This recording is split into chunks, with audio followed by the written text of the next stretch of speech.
得不到你的爱情，山洞夜里没有光明，你不给我一颗决心，人黑夜里都找不到。 A partir de este momento, te entregamos una clave para ingresar a China, para descifrar y descubrir la realidad y potencia de un país increíble. Clave China, mucho más que un programa radial, un viaje a un país, casi continente.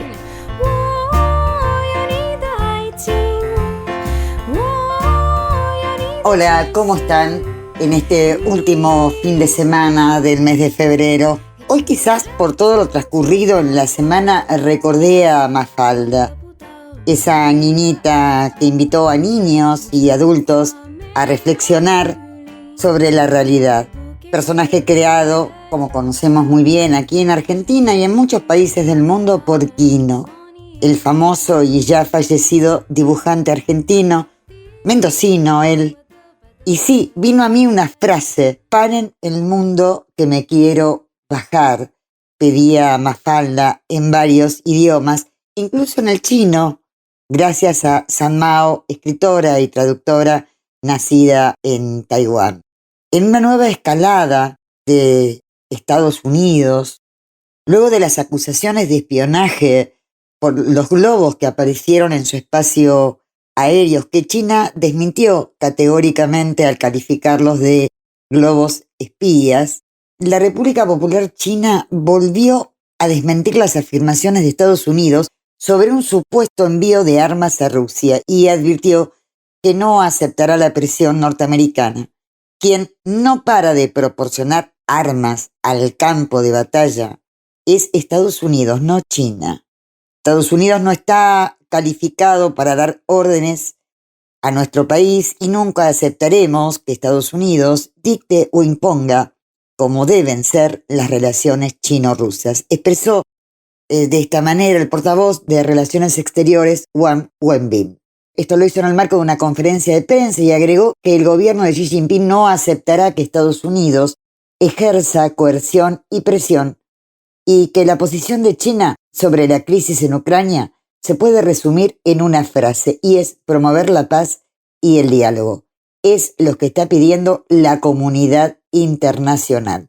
De este modo se plegó el funcionario a los pedidos de cese de hostilidades, con una clara referencia a la influencia que la OTAN y la cesión de armas a Ucrania hizo que convocara China al país occidental a dar pasos prácticos para enfriar la situación y promover la paz. Deben dejar de culpar a otros y de propagar información falsa. China seguirá por el diálogo y la paz y jugará un rol constructivo para enfriar la crisis. Todo comenzó, como ustedes saben, esta semana con las declaraciones de Antony Blinken, secretario de Estado norteamericano y hombre de peso en el gobierno de Biden. En China, dijo este secretario de Estado, realmente no hay distinción entre empresas privadas y el Estado. Hasta ahora hemos visto que proporcionan apoyo no letal a Rusia para el uso en Ucrania. Nuestra preocupación ahora se basa en que están considerando brindar apoyo letal, según la información que tenemos. Bueno, esto fue totalmente desmentido, como hemos visto, por China. Saben también que Biden estuvo en Kiev para reunirse con su par ucraniano Zelensky y allí anunció que su país le daría una ayuda, y lo digo entre comillas, de muchos millones de pesos al país europeo para solventar la guerra. Quiero destacar también, en esta apertura, quiero mencionar que mantuvo un diálogo muy lindo, muy fructífero con Rubén Andino, que es periodista y analista político chileno. Como saben, Chile este año cumple 50 años desde que fue derrocado el gobierno democrático de Salvador Allende, abriendo paso a una de las dictaduras más sangrientas de América Latina. Comenzamos el programa, como siempre, con buena música.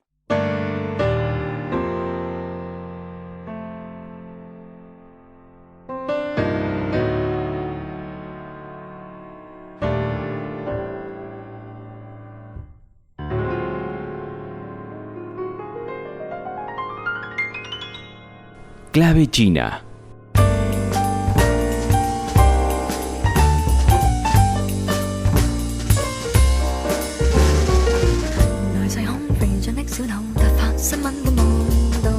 人特好，唯獨小腿比較粗。晚鐘的背後，走光的日後，全部角度掉盡也講究。太低的褲頭，小步的肚兜，不顧一切獵到手。可會是我想太多？其實娛樂過，也不必發火。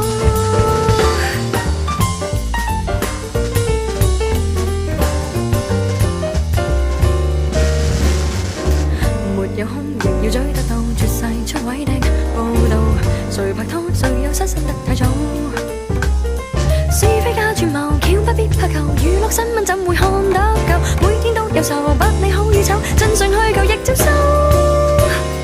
誰在意他專不專心工作，只想知他揮不揮霍，褲太蟹啲一不小心，背後啲逼同樂。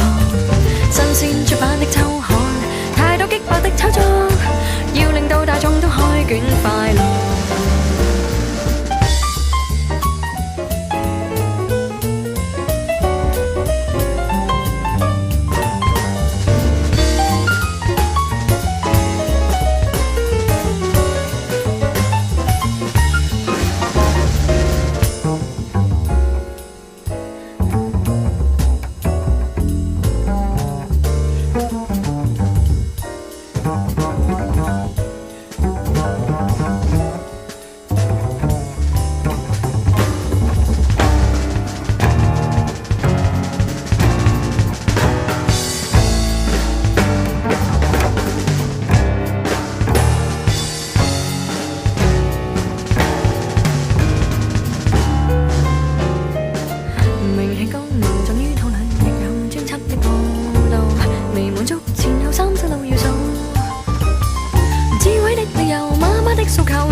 Y ahora sí, China en clave de noticias, nuestro segmento informativo, un clásico que reúne la información más destacada de la semana del país asiático, en la voz de Enrique Gon, del Grupo de Medios de China, y así lo presentamos.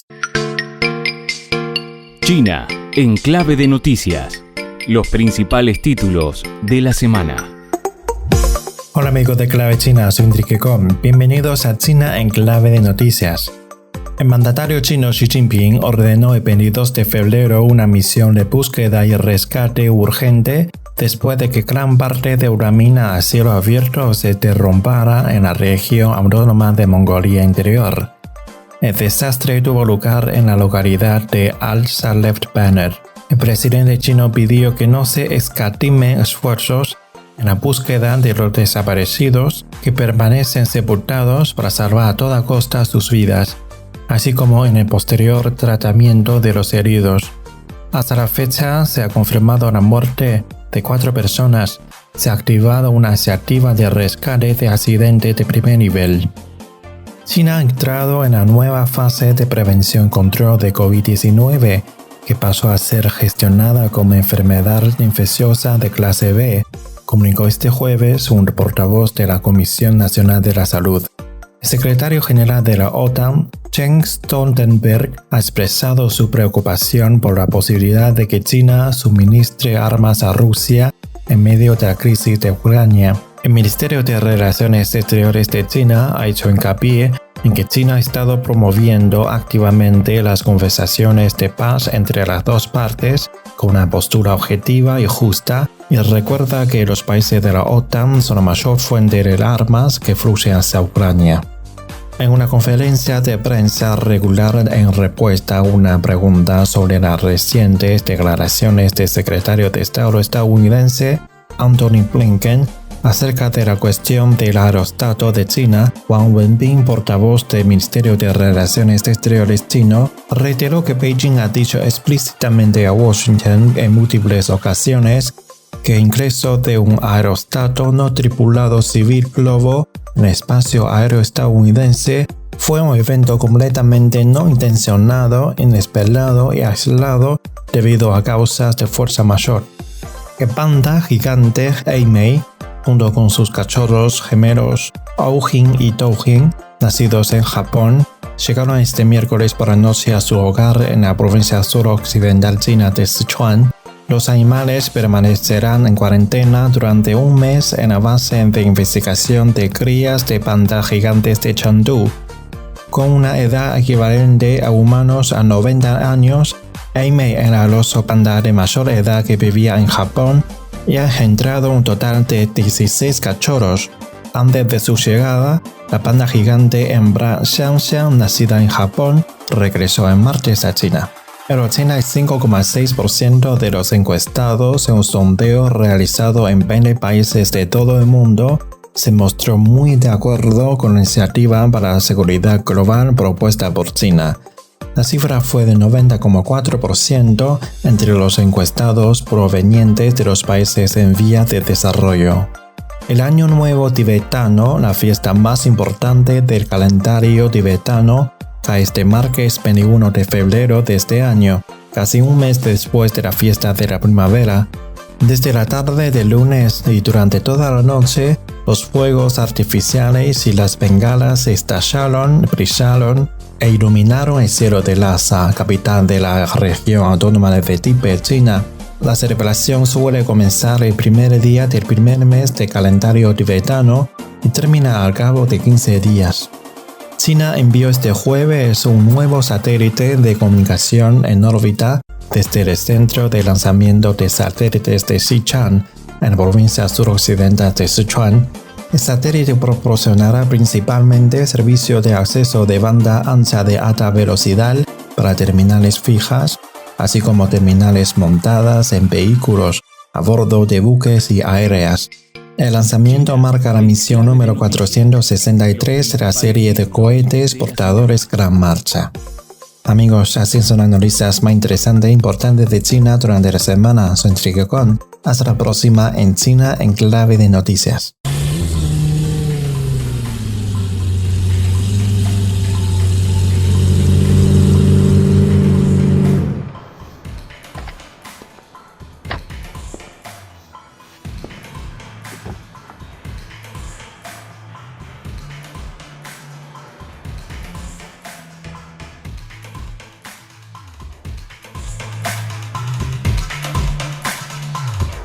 Clave China. 今天就喧闹了起来，每一个人陌生的存在，在一起的每个瞬间 like boom boom boom boom boom。Hey girl， 永恒般的刹那，命运的安排，瞬间就把我穿透去，是你呼唤我的名字，微微向我走过来。惊讶，理所散发到千万，当我围着你说 Oh my。你安静坐在这里，可是听我唱的每句话。I don't care， 无言的路才到这里来，就这样在你身边，愿做你唯一那个男人。静悄悄，陷入我追逐，唤醒了我的深邃灵魂。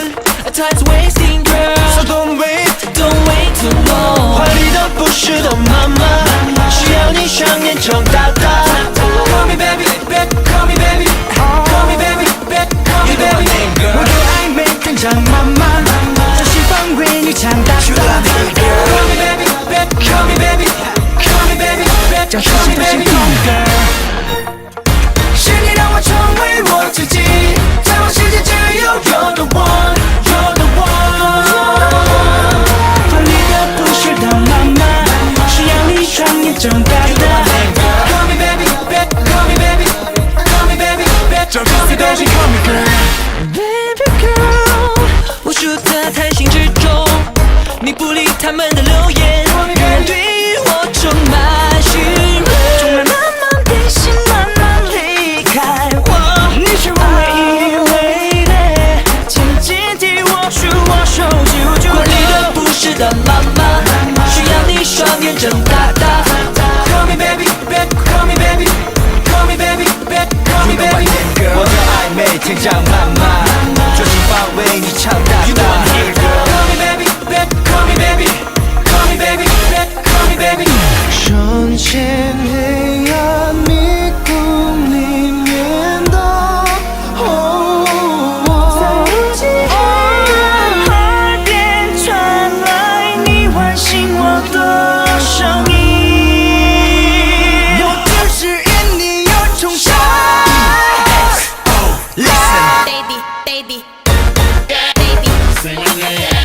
从生活来的空间里面就是我美，有风气氛生命车上亮着我的光线。有着你再也不会变，有着你再次面对那些离开我的每张脸。Never the mind about a thing， 把你填满我内心为你留下的空间。在这危险混乱世界里，闪亮无比唯一的光彩就是你。我不是的妈妈，需要你双眼睁大大。Call me baby call me baby call me baby oh baby yeah， 是你让我成为我自己，在我世界只有 You're the one You're the one that I want， 我不是的妈妈，需要你双眼睁大大。Call me baby call me baby call me baby， 就这次的心 Call me girl。 Como les comenté, mantuvimos un diálogo vía Zoom con Rubén Andino, periodista independiente y analista político chileno. Bueno, estamos en un momento muy especial. Chile cumple este año el 50 aniversario del derrocamiento del gobierno de Salvador Allende, que abrió paso a una de las dictaduras más sangrientas, la de Augusto Pinochet. Pero también este año es muy especial para nuestro país hermano, dado que avanzará en aspectos pendientes para profundizar demandas expresadas por el pueblo chileno tras el estallido social pasado. A su vez se suma el rechazo que tuvo la nueva constitución por parte de un amplio sector de la sociedad.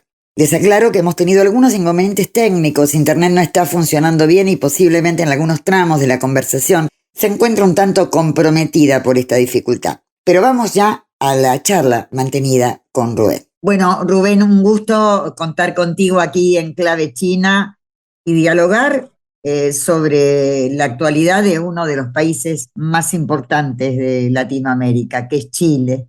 Contame un poco cómo ves, como analista político que sos y como integrante de aquella famosa y tan imprescindible revista como fue Punto Final, que lamentablemente tuvo que cerrar. ¿Cómo ves el panorama actual tras lo que significó los reclamos sociales masivos que hubo en Chile y que concitaron la atención de toda la región, que luego derivaron en la modificación o intentar reemplazar lo que era la constitución pinochetista, pero que no dejó conforme, que concitó el rechazo de una mayoría importante? ¿A hoy cuáles serían los desafíos del gobierno de Gabriel Boric? Yo creo que lo primero que hay que considerar es que este es un proceso que está en marcha, que no se ha cerrado todavía. Y creo que el llamado estallido social o revuelta que ocurrió entre octubre y noviembre de 2019 fue el inicio de un proceso que es súper complejo. Si uno analiza procesos como la Revolución Francesa, por ejemplo, se da cuenta que hubo de todo. Hubo periodos de gran agitación, hasta terminar en un periodo de cierre conservador y restauración.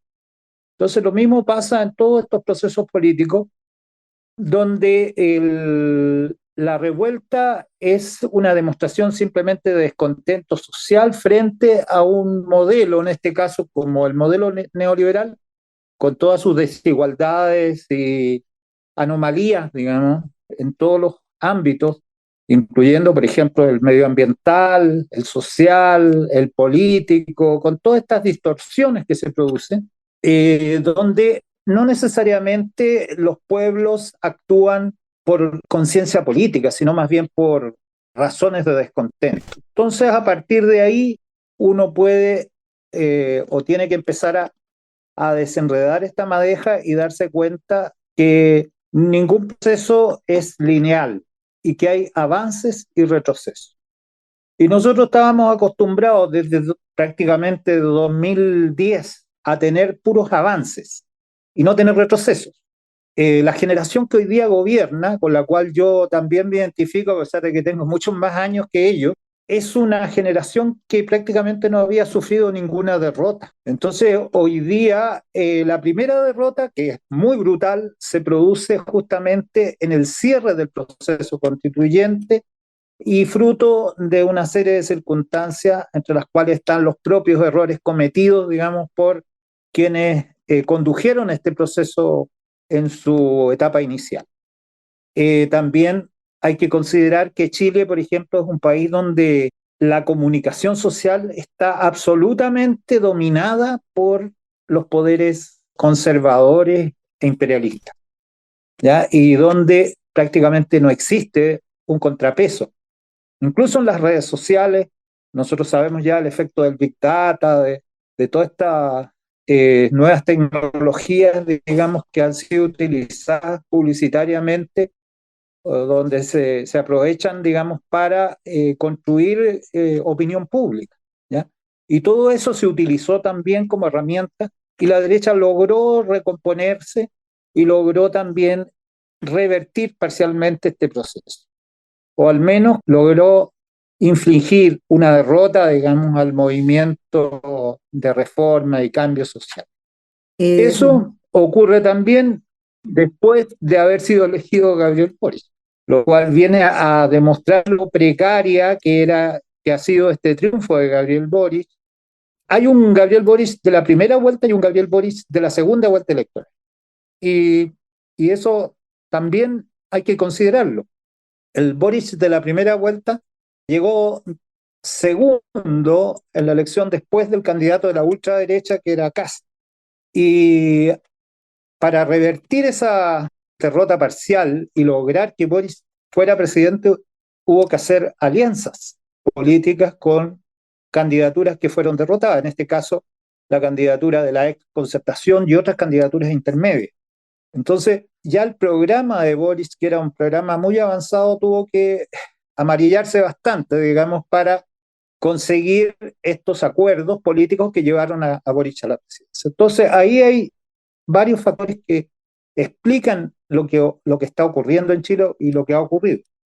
Bien, digo, más allá de las particularidades que tiene Chile en este proceso que vos describís, Sí, claro. uno podría considerar que se está dando un proceso global en algunos países, no solo de la región, también de Europa, bastante similar, ¿no? Es derechizarse para ganar un sector de la población que está desencantada en general de los partidos políticos, ¿no? Frente a este tipo de amenazas, de factores económicos, de grupos mediáticos concentrados. Y yo te quería llevar a esta reunión reciente que tuvo lugar aquí en Buenos Aires, Argentina, de la CELAC, donde, digo, más allá de la perspectiva que vos tengas de la evaluación en sí, de la reunión, de lo que pretendía,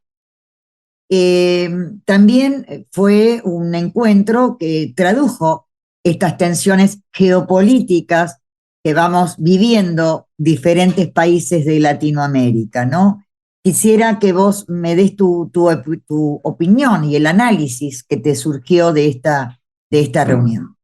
Yo creo que lo primero que hay que considerar acá es que estamos en una coyuntura histórica de la humanidad en la que un sistema de una particularidad o una característica o una forma de manifestarse el capitalismo, que es la forma neoliberal, está sufriendo una crisis. Y por lo tanto eso repercute en todos los aspectos de la vida social y política, ¿ya? Incluyendo, por ejemplo, este reacomodo del mundo, digamos, de la dominación de una potencia hegemónica que ha sido Estados Unidos después de la derrota de la Unión Soviética. Y hoy día esa situación está en una situación de cambio, ¿ya? Hacia un mundo mucho más multipolar, con equilibrios entre distintas potencias, como es el caso, por ejemplo, la emergencia de China como una gran potencia económica, sobre todo, y política. Sobre todo económica hoy día, porque la liga China ha sido siempre esa, digamos, desde los últimos, prácticamente desde el origen, ha sido mantener un bajo perfil de las relaciones internacionales, más políticas, y concentrarse en su desarrollo económico. El caso de Rusia también, ¿ya? Rusia es una potencia que sobre la base de lo que fue la Unión Soviética ha logrado también recomponerse y constituirse en un actor político importante. Otro elemento que ha quedado claro, digamos, es la decadencia de la Europa occidental, digamos, como que hasta la Segunda Guerra Mundial fue la gran potencia colonial, ¿ya? Y que hoy día está prácticamente subordinada a Estados Unidos en sus relaciones internacionales.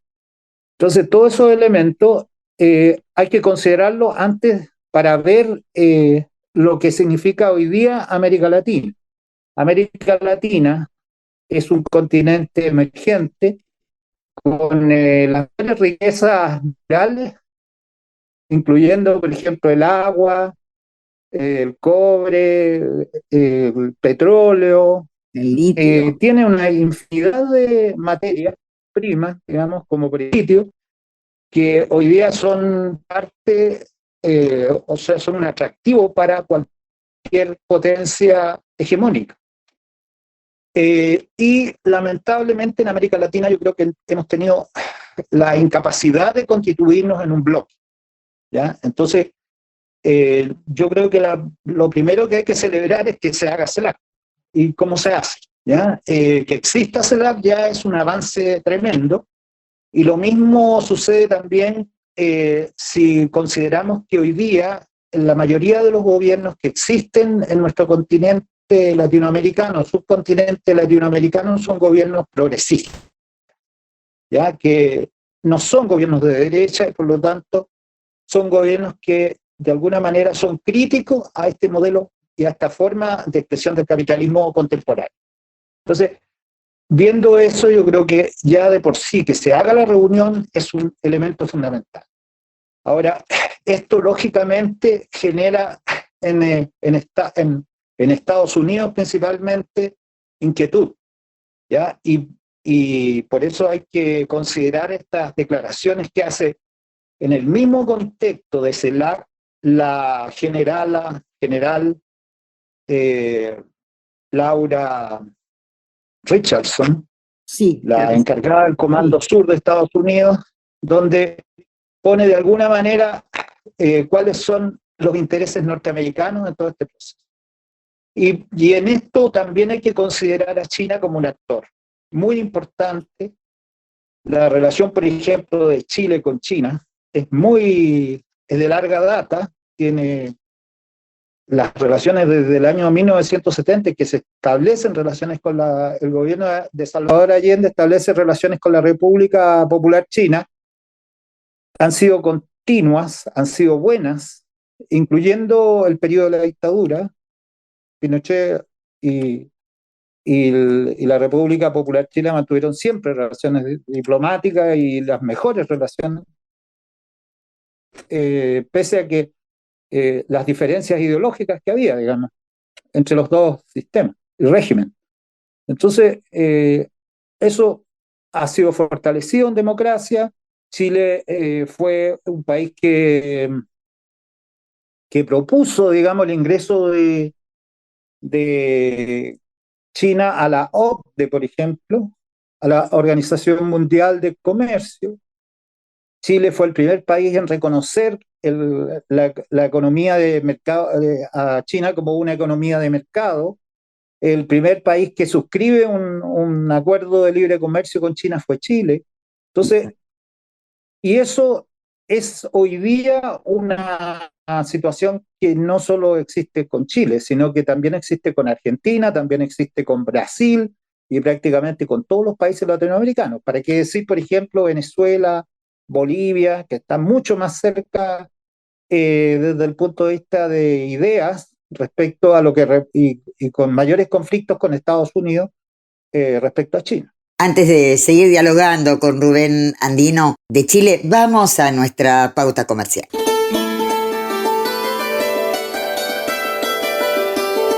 Clave China, una llave para abrir y descubrir el fascinante mundo que nos ofrece China en todas sus dimensiones.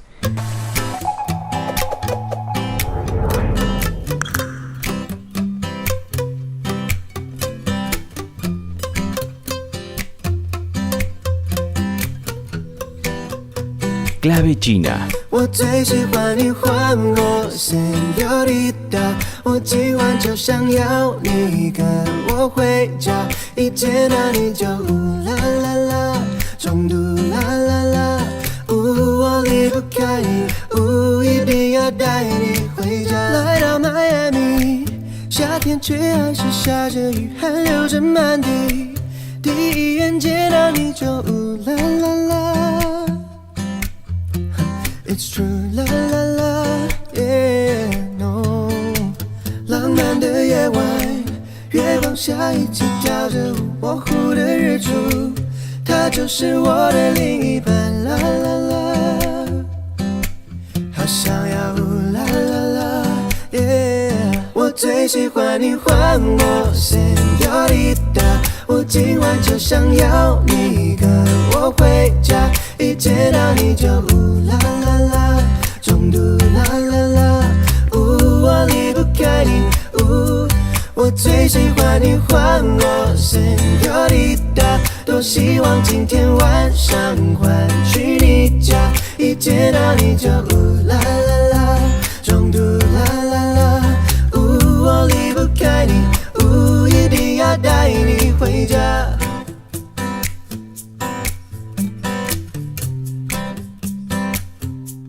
Para los que recién se enganchan, estamos dialogando con Rubén Andino, periodista independiente de Chile y analista político, que nos venía dando cuenta del actual escenario político, social y económico de Chile, uno de los países que tiene vínculos muy pero muy estrechos, uno de los primeros de Latinoamérica, tengo entendido, que se relacionó con la República Popular China. Se cumplen 50 años, ¿no?, del gobierno de Salvador Allende, cuando el golpe ahora en el 2023 ha pasado medio siglo y nos encontramos hoy con un Chile dispuesto a encontrar, digamos, un camino en el marco de la democracia, de reforzar sus instituciones.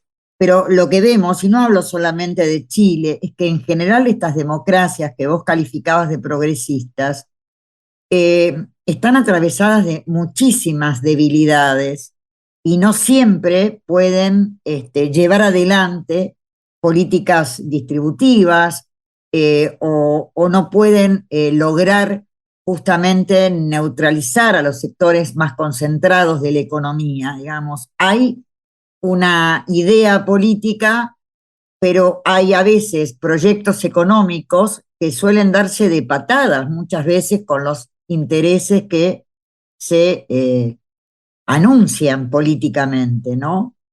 Por lo menos esto es una opinión personal, yo no sé si vos lo compartís, es mucho el esfuerzo, ¿no?, que se hace. Yo creo que efectivamente hay una serie de límites que tienen nuestras democracias, son democracias precarias, diría yo, y eso en periodos de crisis, justamente lo primero que se termina son las democracias, como ya hemos podido comprobar con otras crisis que ha tenido América Latina. Entonces, creo que para considerar la gestión de los gobiernos, no solo hay que considerar al gobierno como un actor aislado, sino que hay que considerarlo dentro de todos los poderes que se mueven en nuestras sociedades democráticas, como digo, democráticas con democracias precarias. En nuestro continente, por ejemplo, los militares han sido actores de primera línea. A veces desaparecen de la escena, pero siempre están en el trasfondo. Lo mismo sucede, por ejemplo, con el gran empresariado, que es el que ha dominado prácticamente todos los países de América Latina. No se puede actuar en oposición frontal con estos actores, y quien pretenda hacerlo, digamos, va a tener siempre problemas. La experiencia de la Unidad Popular demuestra eso. Allende pasó ciertos límites y obviamente las consecuencias fueron brutales para Chile. Lo mismo pasó en Argentina, y lo mismo, no necesariamente con la misma realidad, pero los militares, cuando sienten que los intereses, digamos, de ciertos elementos que son constitutivos de su formación se alteran, o el sistema capitalista de alguna manera siente que está en peligro, esos actores se hacen presentes. Entonces, hoy día, como vivimos una crisis de un modelo que no necesariamente aquí está en juego, digamos, el capitalismo como sistema, pero sí la forma como ese capitalismo se manifiesta. Entonces, obviamente estamos viviendo en un momento bien crítico para nosotros, un momento de cambio, y por lo tanto las presiones no solo son externas, sino como el caso, por ejemplo, de las presiones que puede hacer Estados Unidos u otra potencia, sino también las presiones internas, digamos, de poderes conservadores. Hoy día, por ejemplo, tenemos en Chile incendios, digamos, y que ponen en tela de juicio el modelo de forestal chileno, ya que se basado justamente en obtener el máximo de utilidades y el mínimo de costos. Entonces, hoy día este modelo está siendo, prácticamente se está quemando. Sin embargo, las empresas forestales en Chile siguen defendiendo defendiendo sus intereses, a pesar de que la evidencia indica que ese modelo ya, tal como está concebido, no funciona bien. Entonces, vamos a tener siempre este tipo de choque en América Latina y este tipo de mediación. En el caso de Perú, por ejemplo, está toda el Congreso como un factor, digamos, de poder que ha contribuido permanentemente a la inestabilidad de ese país e impide que los gobiernos funcionen. Entonces, todas estas realidades yo creo que son parte de la complejidad de nuestro continente, y tenemos que encontrar forma de resolverlo, pero lógicamente no es fácil. Rubén, hay un tema que Chile y Argentina comparten, que es la situación mapuche. ¿Cómo, cómo lo está encarando Chile? Acá es un tema difícil de resolver, y hoy en el diario se difundió el reclamo de diferentes familias mapuches, reclamando el 50% prácticamente de las tierras de toda una provincia de Río Negro, de Argentina. Es un tema difícil, ¿no? Sí, claro, o sea, es sin duda un tema difícil. Las comunidades mapuche, bueno, hay que partir históricamente. Chile resolvió el tema mapuche, entre comillas, más o menos como en Argentina, a sangre y fuego. ¿Mm? Pero siempre el Estado de Chile tuvo una actitud menos, yo diría, menos racista que el Estado argentino, ¿ya? Porque la guerra contra los mapuches, contra los eh, mapuches argentinos, que son los puelches, fue más bien de exterminio, ¿ya?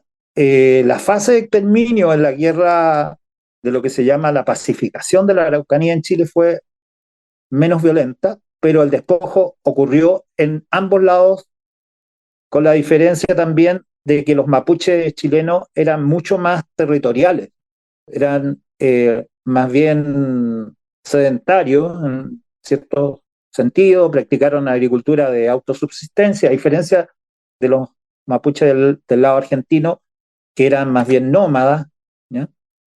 Entonces, todos esos elementos eh, existen y contribuyen a que el problema mapuche no tengamos que resolverlo de manera transversal entre los dos estados. Y yo creo que las percepciones todavía no se conjugan, ¿ya? Las Bien. visiones todavía no son compartidas, ¿ya?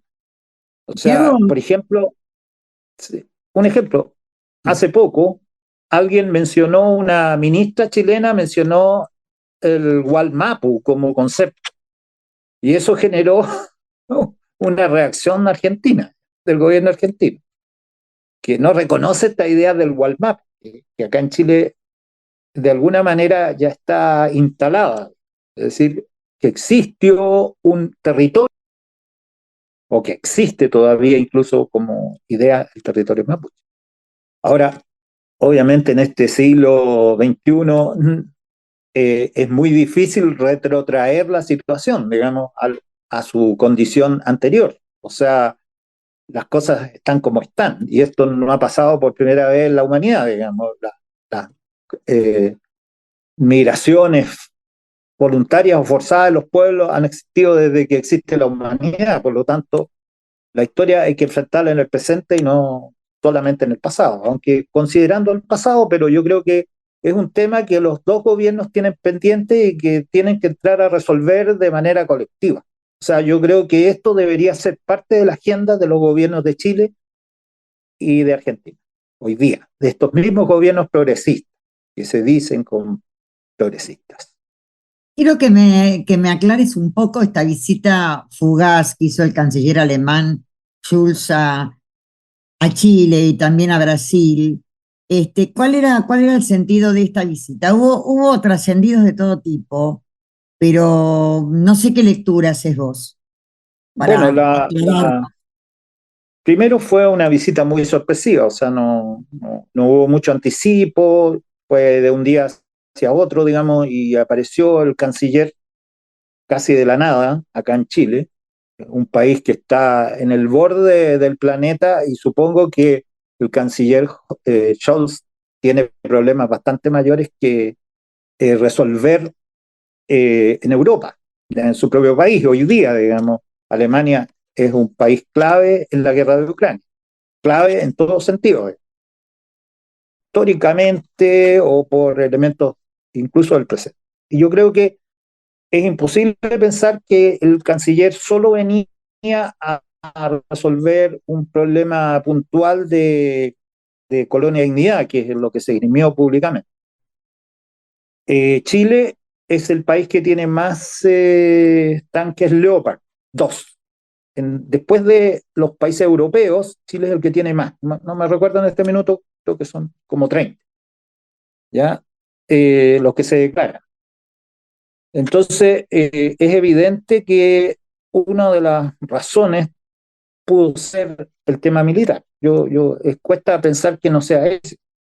Y de hecho, las declaraciones que hizo el presidente Boric respecto a que Chile estaba dispuesto a colaborar con misión de paz, digamos, de levantamiento de minas, después de la guerra, demuestra que en algún punto en esa reunión hubo una negativa a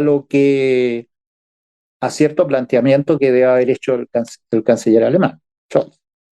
Bien. En Brasil la situación fue bastante más explícita, porque el gobierno Lula dijo exactamente que no iba a intervenir Brasil en la guerra de Ucrania. Fue mucho Bien. más explícito, más claro. Rubén, te agradezco enormemente la posibilidad que nos diste de charlar contigo. No será la última vez, pero como se dice siempre, el tiempo es tirano y bueno, y tenemos que cortar la entrevista aquí. Realmente te agradezco enormemente y aspiro a tener contigo un un nuevo diálogo para que nos sigas actualizando sobre nuestro país hermano, sobre Chile. Y ha sido un gusto reencontrarme contigo después de un tiempo y saber que seguís aportando desde el periodismo independiente, el realmente independiente, que no prescinde de aspirar a un mundo mejor, más justo, y poder contar contigo aquí en Clave China. Así que un abrazo Bueno, de mi parte, a vos y a los colegas, ¿no? Que siguen estando en Chile, batallando todos los días en esta olla de grillos por abrir una ventana y poder contar sus verdades. Muchísimas gracias. bueno, con el cariño de siempre, pues, y disponible cada vez que tú me pidas alguna opinión o conversar sobre algún tema, no solo para el programa, sino en general para tener información y compartir información. A mí también me interesa saber mucho sobre la realidad argentina y creo que es importante que los periodistas latinoamericanos sigamos unidos porque también somos un elemento político importante en las decisiones que se van tomando. Y hemos perdido poder, desgraciadamente, por las circunstancias.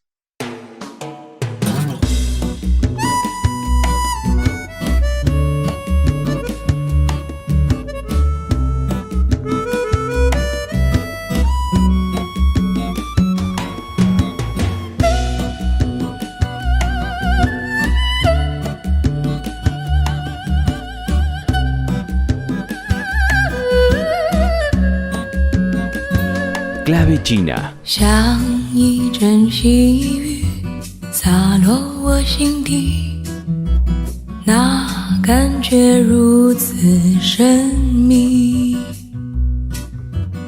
我不禁抬起头看着你，而你并不留痕迹。虽然不言不语，叫人难忘记。那是你的眼神，明亮又美丽，有晴天地，我满心欢喜。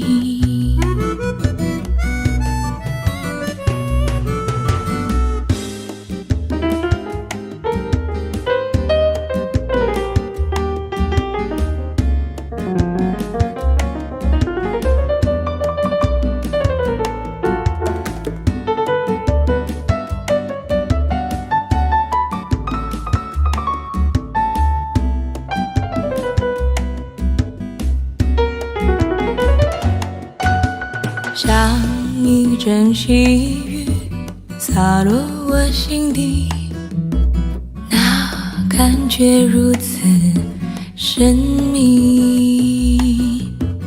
我不禁抬起头看着你，而你并不留痕迹。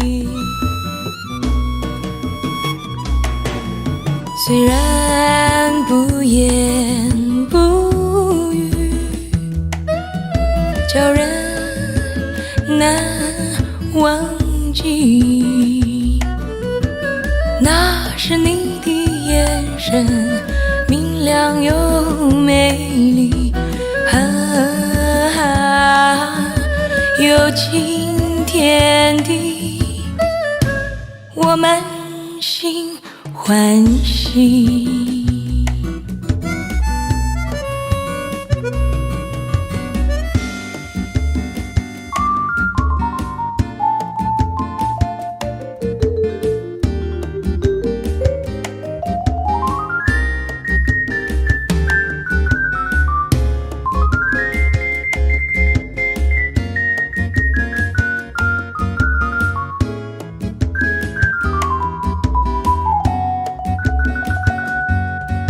虽然不言不语，叫人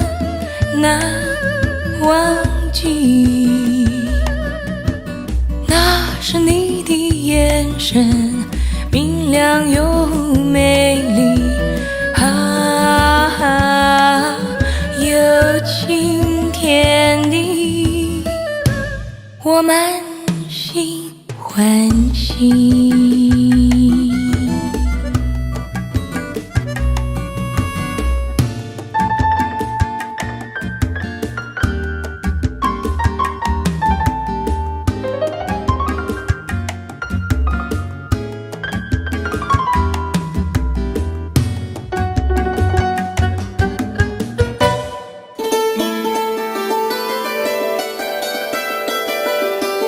Clave China. Y ya nos vamos, terminó el carnaval que tras la pandemia reapareció con fuerza entre murgas y corzos en varios países de Latinoamérica y de nuestro país, claro está. Ya concluye febrero y avanzamos hacia un marzo que parece no dejar de lado las tensiones que los Estados Unidos están provocando a partir de la guerra Rusia y Ucrania y las presiones que pretende ejercer sobre la República Popular China. Y aunque nos parezca ajena esta guerra, muy lejana geográficamente, no lo es, nos afecta humanitariamente, económicamente y Latinoamérica no está exenta de sus consecuencias. Hasta el próximo domingo.